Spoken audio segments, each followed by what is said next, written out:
In this guide, you will learn how to download FIFA World Cup Launch Edition. Let's get started. To download and play FIFA World Cup Launch Edition, you do not need a traditional console download.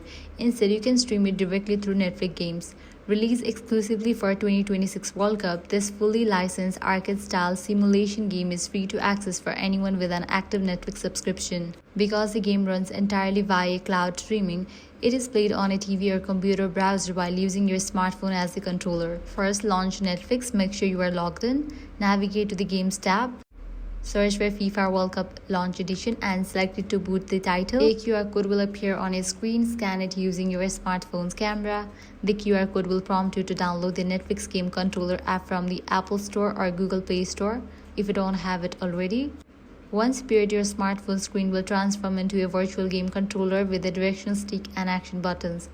Up to 4 players can connect their phones to play local multiplayer together on the same screen. So that's it. If this guide helped you out, do not forget to like, share and subscribe.